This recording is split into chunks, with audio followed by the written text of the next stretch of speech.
नमस्कार, जय हिंद दोस्तों। कैसे हैं आप सब। आज हम पढ़ेंगे आम चुनाव की जुड़ी हुई सारी जानकारी, कैसे चुनाव भारत में हुए 1952 से 2024 तक। इन सभी आम चुनावों की जानकारी, कितने लोकसभा चुनाव हुए हैं, किस तरीके से हुए हैं, क्या परिणाम रहा, चुनाव में स्याही का प्रयोग कब शुरू हुआ, आप इसके बारे में जानेंगे। चुनाव में ईवीएम का प्रयोग कब शुरू हुआ, इसके बारे में जानेंगे। अगर आप किसी भी परीक्षा की तैयारी कर रहे हैं, चाहे यूपी ट्रिपल एससी हो, एसएससी हो, UPPSC, RO, UP police, RPF, SI, bank, DSSB, BPSC, RPSC, MPPSC, UPSC, UKPSC, RO, इन सब की परीक्षाओं के लिए आपको जो करंट का टॉपिक है, अभी चुनाव हुए हैं भारत में, तो ये टॉपिक काफी महत्वपूर्ण हो जाता है, क्योंकि यहां से जुड़े हुए प्रश्न आपको अब करंट के देखने को मिलेंगे और पुराने भी इतिहास का जो है आपका चुनाव का, वहां से भी प्रश्न पूछे जा सकते हैं। तो वीडियो को लाइक कर लीजिएगा, चैनल पर नया है चैनल को सब्सक्राइब कर लीजिएगा। और आपको मैं बहुत ही ज्यादा अच्छे तरीके से एक एक चीज डिटेल में बताने वाला हूं, तो बिल्कुल भी घबराने की आवश्यकता नहीं है।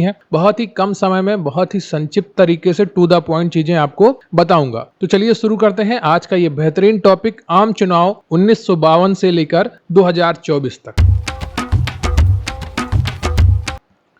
तो लोकसभा के आम चुनाव का संक्षिप्त इतिहास 1952 से 2024 तक क्या रहा है, उस पर अभी हम चर्चा करने वाले हैं। सबसे पहले बात करेंगे पहली लोकसभा का। ठीक है, पहली लोकसभा 1952 से 1957 तक चली थी। इसमें कुल सीटें थी 499 जिन पर चुनाव हुआ था। लोकसभा का पहला चुनाव 25 अक्टूबर 1951 से 21 फरवरी 1952 तक चला, जिसमें 68 चरणों में मतदान हुआ था। आप सोच सकते हैं, अभी भारत में सिर्फ 7 चरणों में मतदान हो जाता है, और जब पहली बार चुनाव हुआ था 1952 में, तब कुल 68 चरण लगे थे। कितने लगे थे?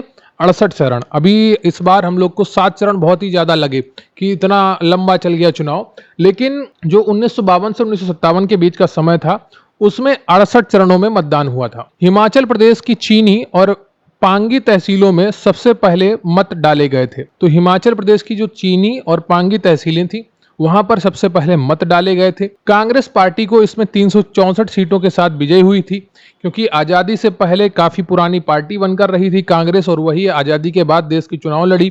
तो इनका संगठन काफी मजबूत था उस समय, क्योंकि ये तकरीबन आपको 70 साल का ये पूरा कार्यकाल पूरा कर चुके थे। एक 70 साल पुरानी पार्टी को आजादी के तुरंत बाद हरा पाना बहुत ही मुश्किल काम था। तो 364 सीटें इनको मिली थी। भारतीय कम्युनिस्ट पार्टी भी, सीपीआई, 49 में से 16 सीटें हासिल करके दूसरे पायदान पर रही। सोशलिस्ट पार्टी इंडिया ने जयप्रकाश नारायण और राम मनोहर लोहिया के साथ मिलकर 254 सीटों पर चुनाव लड़ा, जिसमें से वे मात्र 12 सीटें हासिल कर सके। तो जो सोशलिस्ट पार्टी इंडिया थी, उसके जो नेतृत्वकर्ता थे जयप्रकाश नारायण थे और राम मनोहर लोहिया थे। इन लोगों ने मिलकर चुनाव लड़ा 254 सीटों पर, जिसमें से ये सिर्फ मात्र 12 सीटें ही हासिल कर सके थे। डॉक्टर BR अम्बेडकर का शेड्यूल्ड कास्ट फेडरेशन SCF जिन 35 सीटों पर चुनाव लड़ा, उनमें से केवल 2 सीटें ही सुरक्षित कर पाया, और अंबेडकर स्वयं चुनाव हार गए थे। तो डॉक्टर भीमराव जो अंबेडकर थे, जिनको भारतीय संविधान का श्रेय जाता है, वो उनकी जो पार्टी थी शेड्यूल्ड कास्ट फेडरेशन, ठीक है, जिन 35 सीटों पर चुनाव लड़ा, उनमें से केवल 2 सीटें ही सुरक्षित कर पाया, और अंबेडकर स्वयं चुनाव हार गए। ठीक है, दादा साहब के नाम से प्रसिद्ध गणेश वासुदेव मालवकर लोकसभा के पहले अध्यक्ष स्पीकर बने थे। तो जीवी मावलंकर भी इनको कहा जाता है, और ये दादा साहब के नाम से प्रसिद्ध थे। ये पहले लोकसभा के अध्यक्ष और स्पीकर थे। कई बार परीक्षाओं में ये प्रश्न पूछा गया है कि पहली लोकसभा के अध्यक्ष कौन थे या स्पीकर कौन थे, तो आपका उत्तर होता है जीवी मावलंकर या गणेश वासुदेव मावलंकर। ठीक है, ये चीज आप ध्यान रखिएगा।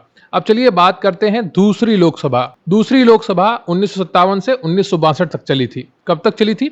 1957 से 1962 तक दूसरी लोकसभा चली थी, और इसमें कुल 505 सीटों पर चुनाव हुआ था। ठीक है, कितनी सीटों पर चुनाव हुआ था? 505 सीटों पर चुनाव हुआ था। भारत की स्वतंत्रता के बाद भारतीय राष्ट्रीय कांग्रेस ने कमजोर विपक्ष और अपने नेता जवाहरलाल नेहरू की लोकप्रियता और उनके समाजवादी आदर्शों की मदद से लोकसभा में अपनी शक्ति मजबूत की। उन्होंने पंडित नेहरू के नेतृत्व में 494 लोकसभा सीटों में से 371 सीटें जीतकर आसानी से सत्ता में दूसरा कार्यकाल हासिल कर लिया। तो टोटल 505 सीटों पर चुनाव हुआ था, जिसमें से कांग्रेस 494 सीटों पर चुनाव लड़ी थी और 494 में से 371 सीटें जीतकर आसानी से सत्ता में दूसरा कार्यकाल हासिल कर लिया था। भारतीय कम्युनिस्ट पार्टी 27 सीटों के साथ दूसरे और प्रजा सोशलिस्ट पार्टी 19 सीटों के साथ तीसरे स्थान पर रही। विशेष रूप से यह चुनाव 1956 के राज्य पुनर्गठन अधिनियम के कार्यान्वयन के बाद होने वाला पहला चुनाव था। ठीक है, तो भारतीय कम्युनिस्ट पार्टी 27 सीटों के साथ दूसरे और प्रजा सोशलिस्ट पार्टी 19 सीटों के साथ तीसरे स्थान पर रही। विशेष रूप से यह चुनाव 1956 के राज्य पुनर्गठन अधिनियम के कार्यान्वयन के बाद होने वाला पहला चुनाव था। 1957 के लोकसभा चुनाव में केवल 4 राष्ट्रीय और 11 राज्य स्तरीय पार्टियों ने प्रतिस्पर्धा की, जिसमें 45 उम्मीदवारों में से 22 महिलाएं चुनी गई, जिनमें अधिकांश मध्य प्रदेश से थी। तो 22 महिलाएं चुनी गई, टोटल थी 45 और ये अधिकांश मध्य प्रदेश से थी। अब बात करेंगे तीसरी लोकसभा की, जो 1962 से 1967 तक रही। टोटल सीटों पर जिन पर चुनाव हुआ वो थी 508। भारतीय राष्ट्रीय कांग्रेस आईएनसी ने 44.72% मत के साथ बहुमत हासिल किया। उसके बाद भारतीय कम्युनिस्ट पार्टी को 9.94% और स्वतंत्र पार्टी ने अपना पहला चुनाव लड़ा और 7.89% वोट शेयर हासिल किया। कांग्रेस ने तीसरी बार सरकार बनाई, लेकिन उसे आंतरिक असंतोष की शुरुआती संकेतों का सामना करना पड़ा। क्षेत्रीय दलों ने पूरे देश में लोकप्रियता हासिल की और भारत को चीन और पाकिस्तान के साथ युद्ध करना पड़ा। इस पूरे कार्यकाल के दौरान भारत ने विदेश नीति के मामले में गुटनिरपेक्षता का अनुपालन किया। ठीक है, श्री नेहरू ने 15 अगस्त 1947 से 27 मई 1964 तक प्रधानमंत्री के रूप में कार्य किया। इस दौरान 2 कार्यवाहक प्रधानमंत्री थे। एक थे गुलजारी लाल नंदा, जिन्होंने 2 बार सेवा की, पहले 27 मई से 9 जून 1964 तक और फिर 11 जनवरी से 24 जनवरी 1966 तक, और श्री शास्त्री जी जो 9 जून 1964 से 11 जनवरी 1966 तक पद पर रहे। शेष लोकसभा सत्र के लिए इंदिरा गांधी प्रधानमंत्री बनी थी। ठीक है, तो सबसे पहले जवाहरलाल नेहरू की मृत्यु होती है, तो गुलजारी लाल नंदा कार्यवाहक प्रधानमंत्री बनते हैं। फिर उसके बाद जो 27 मई से 9 जून 1964 तक बनते हैं। ठीक है, और फिर जब 11 जनवरी 1966 को लाल बहादुर शास्त्री जी की मृत्यु हो जाती है, तो फिर गुलजारी लाल नंदा फिर से कार्यवाहक प्रधानमंत्री बनते हैं 11 जनवरी से 24 जनवरी 1966 तक। इसके बाद इंदिरा गांधी फुल टाइम प्रधानमंत्री बन जाती हैं। गौरतलब है कि इस दौरान पहली बार मतदान प्रक्रिया में अमिट स्याही का इस्तेमाल किया गया था। तो जो आपको मैंने थंबनेल पे लिखा देखा था आपने कि किस लोकसभा चुनाव में स्याही का प्रयोग किया गया था, तो तीसरी लोकसभा 1962 से 1967 के बीच में जब चुनाव हुआ था, तो इस दौरान पहली बार मतदान प्रक्रिया में अमिट स्याही का इस्तेमाल किया गया था। ठीक है, टोटल सीटें थी 508। अगला है जो आपका लोकसभा का कार्यकाल, वो है चौथी लोकसभा। 1967 से 1970 तक चली थी, 3 वर्ष का यह कार्यकाल था। कुल सीटें थी 523। इस चुनाव के बाद पहली और एकमात्र महिला प्रधानमंत्री इंदिरा गांधी सत्ता में आई और देश के आर्थिक चुनौतियों से निपटने के लिए नीतियां लागू की। हालांकि कांग्रेस पार्टी के भीतर आंतरिक कलह ने उनकी स्थिरता को खतरे में डाल दिया, जिससे गठबंधन सरकारों का उदय हुआ। ठीक है, तो कांग्रेस पार्टी में अब देखिए, जैसे अभी आप देख रहे हैं वर्तमान में बीजेपी में काफी नेता एक दूसरे के खिलाफ बोलने लगे हैं। थोड़ी बहुत आंतरिक कलह देखने को मिलती है। जैसे ही बड़ा नेता कोई हटेगा, जैसे नरेंद्र मोदी कभी हटे, तो और वो कलह देखने को मिल सकती है। ठीक है, तो ये सारी चीजें आपको सामने आएंगी। जब बड़ा नेता हट जाता है तो फिर हर कोई आगे जाना चाहता है, पार्टी में जो खड़ा होता है, फिर ऐसी परिस्थितियों में कलह बढ़ती है। ठीक है, और जब सत्ता में नहीं होते हैं तो फिर वो कलह घट जाती है। सत्ता पाने के संघर्ष में पार्टी जुड़ जाती है, जैसे अब कांग्रेस जुड़ने लगी है। ठीक है, तो हालांकि कांग्रेस पार्टी के भीतर आंतरिक कलह ने उसकी स्थिरता को खतरे में डाल दिया, जिससे गठबंधन सरकारों का उदय हुआ। भारतीय राष्ट्रीय कांग्रेस ने 56% 283 सीटों के साथ सदन में बहुमत हासिल किया, जबकि स्वतंत्र पार्टी और भारतीय जनसंघ क्रमशः 44 और 35 सीटों के साथ दूसरे और तीसरे स्थान पर रही। कांग्रेस, द्रविड़ मुनेत्र कड़गम, डीएमके और बीजेएस ने भी एससी और एसटी श्रेणियों के लिए आरक्षित सीटों पर अच्छा प्रदर्शन किया। ठीक है, तो ये चौथी लोकसभा 1967 से 1970 तक रही थी। अगली जो लोकसभा है वो 5वीं लोकसभा है, 1971 से 1977 तक। ठीक है, कुल सीटें हैं 521। इंदिरा गांधी के गरीबी हटाओ के नारे और बांग्लादेश युद्ध के दौरान उसके नेतृत्व ने जनता के बीच उनकी लोकप्रियता बढ़ा दी। हालांकि उन्हें पार्टी के भीतर अपनी सत्तावादी प्रवृत्ति के लिए आलोचना का सामना करना पड़ा। 25 जून 1970 के आपातकाल की घोषणा के बाद की अवधि में स्वतंत्रता के बाद के इतिहास में भारत का सबसे काला समय देखा गया, जिसमें नागरिक स्वतंत्रताएं निलंबित कर दी गई थी। तो इंदिरा गांधी को चुनाव में अयोग्य घोषित करके उनकी जो जीत गई थी उसको रद्द कर दिया गया वो चुनाव परिणाम। इससे क्या हुआ, इंदिरा गांधी संसद सदस्यता खत्म कर दी गई। फिर जब ऐसा हुआ तो इंदिरा गांधी ने क्या किया, राष्ट्रपति से कहकर आपातकाल की घोषणा करवा दी। ठीक है, 25 जून 1970 को आपातकाल की घोषणा करवा दी। इसके बाद देश भारत के इतिहास का सबसे काला समय लगा। जो मूल अधिकार हैं आपातकाल में सस्पेंड हो जाते हैं और प्रेस स्वतंत्रता खत्म कर दी गई। जितने विपक्ष के नेता थे सबको जेल में डाल दिया गया। इंदिरा गांधी के नेतृत्व वाली कांग्रेस पार्टी ने 352 सीटों का विशाल बहुमत हासिल किया और सरकार पर उसका लगभग पूरा नियंत्रण स्थापित हो गया। भारतीय कम्युनिस्ट पार्टी मार्क्सवादी 25 सीटों के साथ दूसरे स्थान पर रही। उसके बाद भारतीय कम्युनिस्ट पार्टी और द्रविड़ मुनेत्र कड़गम डीएमके 23 सीटों पर जीत हासिल की।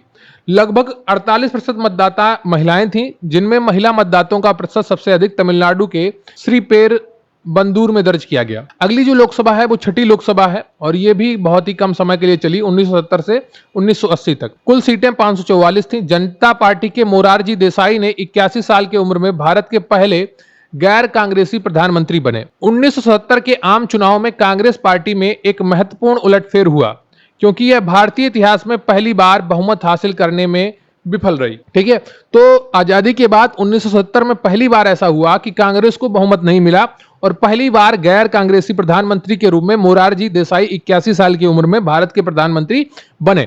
अब चूंकि इतना उम्र हो गई थी तो इस सरकार का चल पाना बहुत ज्यादा मुमकिन नहीं था। भारतीय लोकदल बीएलडी ने सबसे अधिक सीटें 295 जीती। उसके बाद कांग्रेस 154 और सीपीएम 22 रही। ठीक है, अब बात करेंगे सातवीं लोकसभा 1980 से जो 1984 तक चली। कुल सीटें थी 531। कितनी थी? 531 सीटें थी।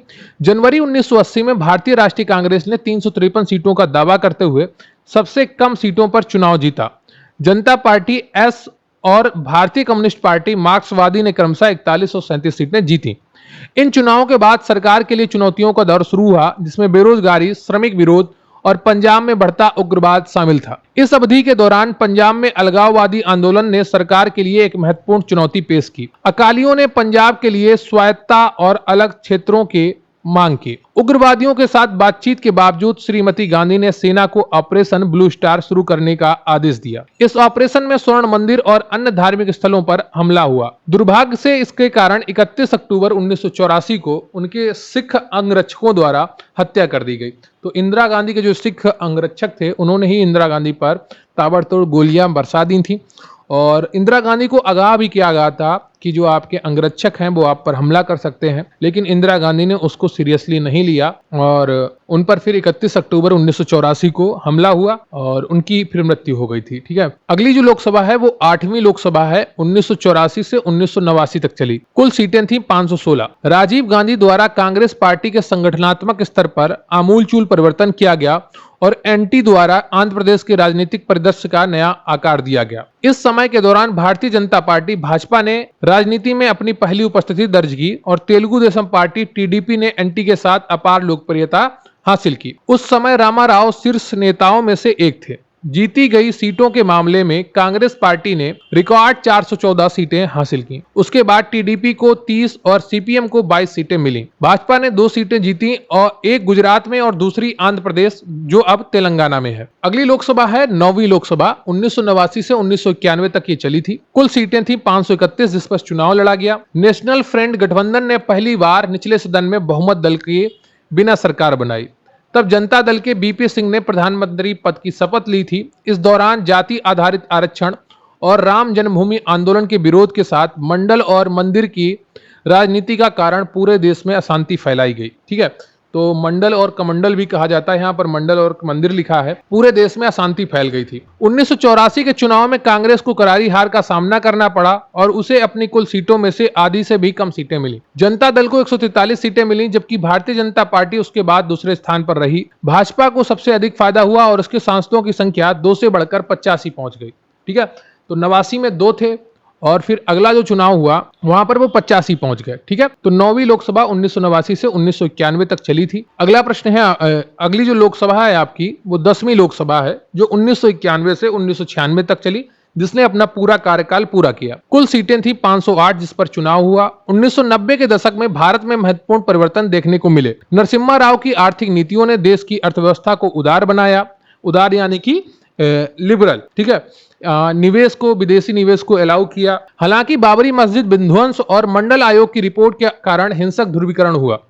1991 के आम चुनाव में कांग्रेस ने 232 सीटें जीती, बीजेपी ने 120 सीटें जीती और जनता दल ने 59 सीटें जीती। अगली जो लोकसभा है वो 11वीं लोकसभा है, 1996 से 1998 तक चली, मात्र 2 वर्ष। कुल सीटें थी 545। 1996 के आम चुनाव में जाति आधारित और क्षेत्रीय राजनीति में वृद्धि देखी गई, क्योंकि कांग्रेस सरकार से आम जनता का मोह भंग हो गया था।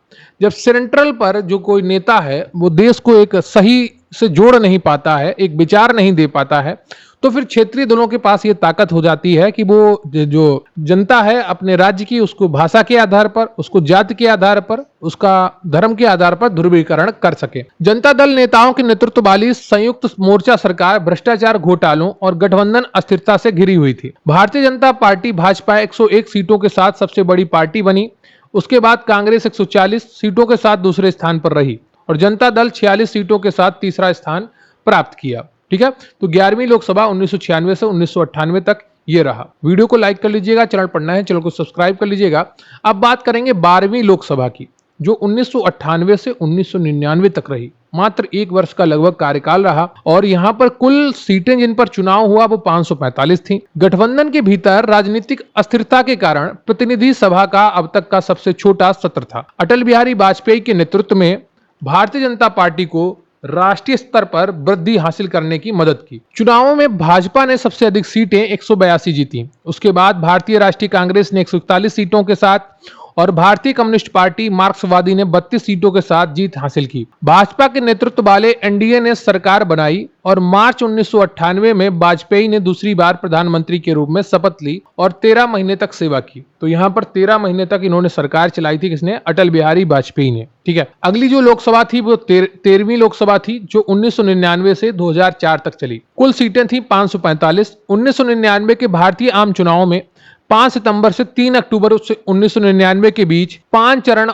में हुए, जो उस समय स्वतंत्र भारत में आम चुनाव के लिए सबसे लंबा राजनीतिक अभियान था। भारतीय जनता पार्टी भाजपा के 182 सीटों पर चुनाव जीता। उसके बाद भारतीय राष्ट्रीय कांग्रेस आईएनसी ने 114 सीटों के साथ और भारतीय कम्युनिस्ट पार्टी मार्क्सवादी ने 33 सीटों के साथ जीत हासिल की। ठीक है, और चुनाव में पारंपरिक मतपत्रों के साथ साथ इलेक्ट्रॉनिक वोटिंग मशीनों का भी प्रयोग देखा गया। तो 1999 के चुनाव में पहली बार ईवीएम का प्रयोग मिला था। कब? 1999 के चुनाव में पहली बार ईवीएम का प्रयोग मिला था। कारगिल युद्ध ने वाजपेयी की लोकप्रियता को बढ़ाया। 2001 में संसद पर हमला और 2002 के गुजरात दंगे ने बीजेपी के भीतर वैचारिक दरार के बाद एनडीए के लिए मुसीबत खड़ी कर दी। सरकार ने सड़क नेटवर्क का विस्तार करते हुए स्वर्णिम चतुर्भुज परियोजना और प्रधानमंत्री ग्राम सड़क योजना शुरुआत की। पोटा कानून 2001 में लोकसभा में हमले के बाद लाया गया था। तो वाजपेयी सरकार की एक महत्वपूर्ण 2 योजनाएं थी, स्वर्णिम चतुर्भुज परियोजना और प्रधानमंत्री ग्राम सड़क योजना। इन दोनों ने बहुत ही ज्यादा भारत को विकसित किया है और गांवों को और शहरों को और राज्यों को आपस जोड़ने में, उद्योगों को बढ़ाने में बहुत बड़ा योगदान दिया है। प्रधानमंत्री ग्राम सड़क योजना से पहले सड़कों पर बरसात में इतने बड़े बड़े गड्ढे हो जाते थे कि आदमी का निकलना मुश्किल हो जाता था। ठीक है, तालाब बन जाते थे सड़कों पर, लेकिन प्रधानमंत्री ग्राम सड़क योजना ने लगातार विकास किया। पहले कच्ची सड़कें बनाई, फिर खड़ंजे वाली सड़कें बनाई और फिर बाद में पक्की डामर रोड वाली सड़कें बनाई, कंक्रीट वाली। ठीक है, तो ये पूरा विकास देखने को मिलता है 1999 से 2004 तक। इसके बाद हम बात करेंगे 14वीं लोकसभा 2004 से जो 2009 तक चली थी। कुल सीटें यहां पर थी 545 जिन पर चुनाव हुआ था। मनमोहन सिंह के नेतृत्व वाली सरकार ने आर्थिक विकास के क्षेत्र में महत्वपूर्ण प्रगति हासिल की और सूचना का अधिकार अधिनियम और राष्ट्रीय ग्रामीण रोजगार गारंटी योजना जैसे महत्वपूर्ण कानून पारित किए। तो जो आज आप नरेगा देख रहे हैं वो नेशनल रूरल एम्प्लॉयमेंट गारंटी, ठीक है। तो जो कानून बनाया गया था उसके द्वारा नरेगा महत्वपूर्ण कानून पारित करके ये रोजगार की गारंटी दी गई थी। इसके अतिरिक्त उन्होंने भारत अमेरिका असैन्य परमाणु समझौते पर हस्ताक्षर करके इतिहास रचा। इस चुनाव में पहली बार इलेक्ट्रॉनिक वोटिंग मशीन ईवीएम पेश की गई। तो 2004 में पहली बार ईवीएम का पूरे देश में प्रयोग हुआ।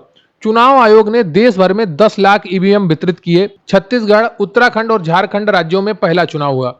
तो छत्तीसगढ़ राज्य बना, उत्तराखंड राज्य बना, झारखंड राज्य बना। इन राज्यों में पहली बार लोकसभा चुनाव हुआ। कांग्रेस पार्टी 145 सीटों के साथ सबसे बड़ी पार्टी बनकर उभरी, जबकि बीजेपी को मात्र 138 सीटों के साथ दूसरे स्थान पर रही। ठीक है। अब बात करेंगे 15वीं लोकसभा 2009 से जो 2014 तक चली। कांग्रेस के नेतृत्व वाली यूपीए ने शिक्षा का अधिकार अधिनियम और आंध्र प्रदेश के पुनर्गठन सहित प्रमुख कानून पारित किए, सत्ता बरकरार रखी। तो तेलंगाना का निर्माण किया इन्होंने इस कार्यकाल में, और टोटल 545 सीटों पर फिर से चुनाव हुआ था, और शिक्षा का अधिकार कानून लेकर आए। आर्थिक मंदी और भ्रष्टाचार घोटालों के बोझ तले सरकार चरमरा गई। तो बहुत ही ज्यादा घोटाले देखने को मिले थे और आर्थिक मंदी का भी सामना करना पड़ा था। स्वतंत्रता सेनानी और पूर्व प्रधानमंत्री जगजीवन राम की बेटी मीरा कुमार को लोकसभा की पहली महिला अध्यक्ष नियुक्त किया गया था। जो पूर्व उप प्रधानमंत्री थे जगजीवन राम, उनकी बेटी मीरा कुमार को लोकसभा की पहली महिला अध्यक्ष नियुक्त किया गया था। अगली जो लोकसभा है वो 16वीं लोकसभा है, 2014 से 2019 तक चली।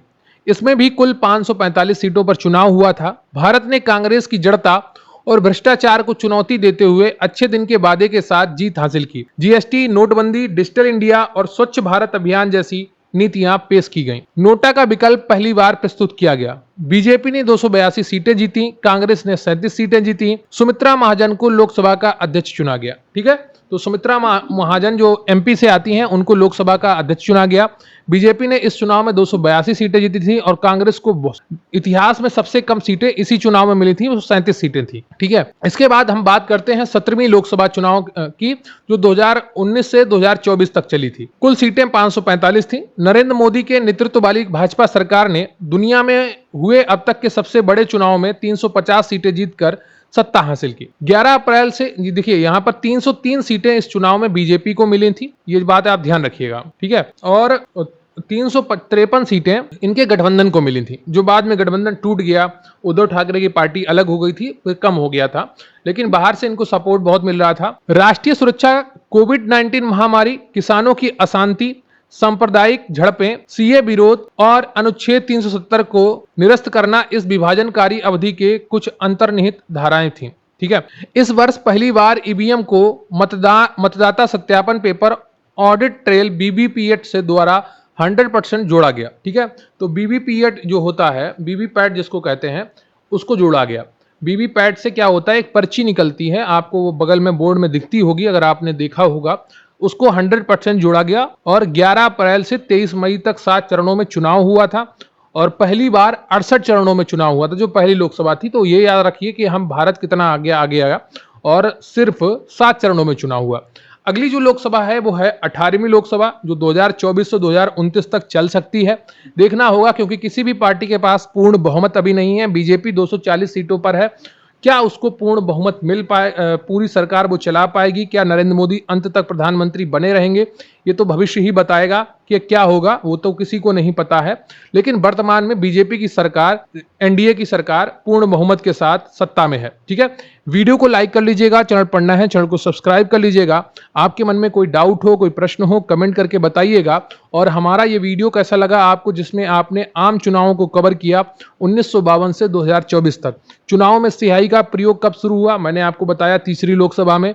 चुनाव में ईवीएम का प्रयोग कब शुरू हुआ, ये आप कमेंट करके बताइएगा, मैंने आपको इसके बारे में भी जानकारी दी है। ठीक है।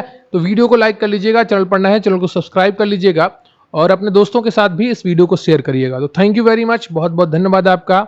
जय हिंद, जय भारत।